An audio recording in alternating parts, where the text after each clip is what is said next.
everybody. I am doing this card for the Case This Sketch blog challenge.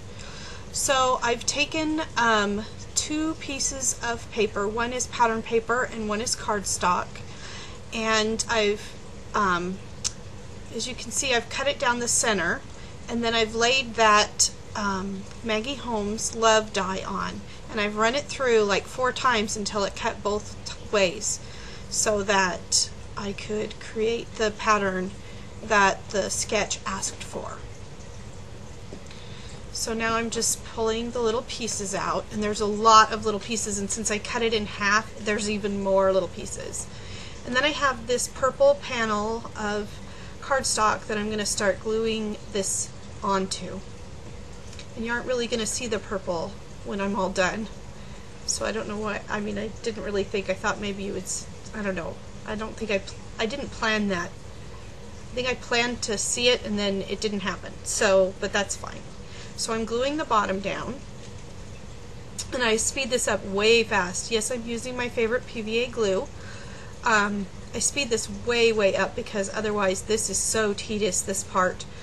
This video would have been like 25 or 30 minutes long, because I have to sort through all of these little tiny pieces, and I have to poke them out of the die. I didn't want to add I usually put that wax paper in there, but I didn't want to add any more bulk for a thinlit die. So then what I'm doing is opposing. So at the top the word is going to be in the green, and then what's inset or inside of the word letters is going to be in that pattern paper.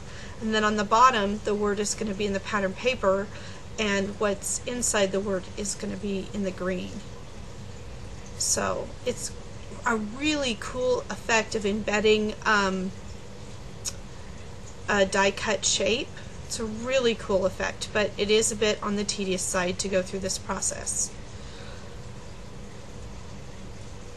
And I had planned to try to use my silhouette to do this, but it just wasn't possible. I didn't learn about this challenge until a couple days ago, so I had to just get it done with, because the due date is like on Friday, I think.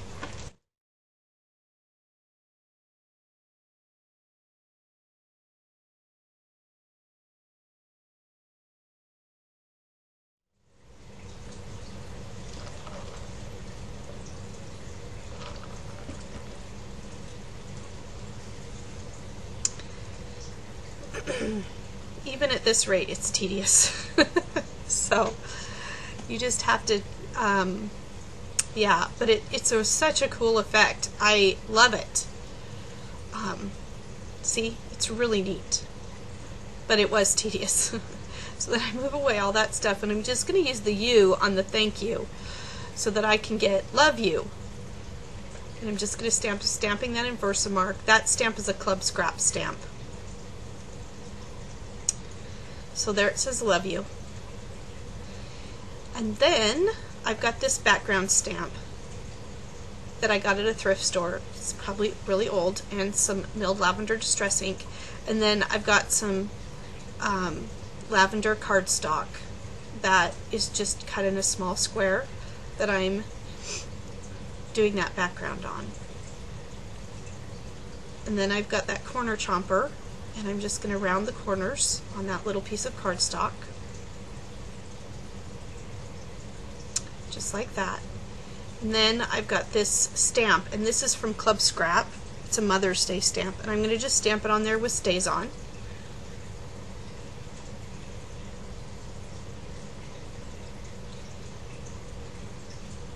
And then I'm going to just punch some holes on the sides.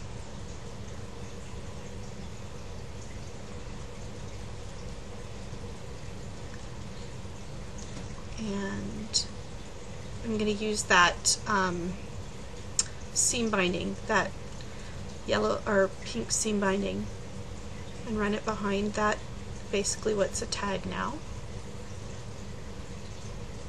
and wrap it around the card. I feel like I didn't want to do too much to distract from all of that fancy die cut work, so I just kept this part of it fairly simple. And I did want to pop that up on some dimensionals.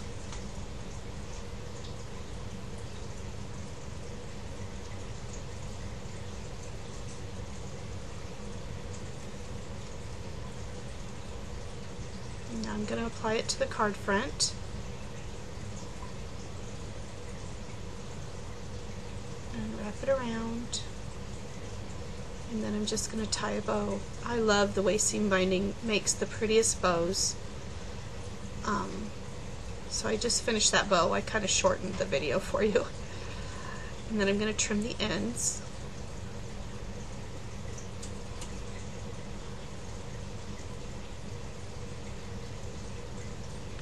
And when you use ribbon, you should use some fray check on the edges.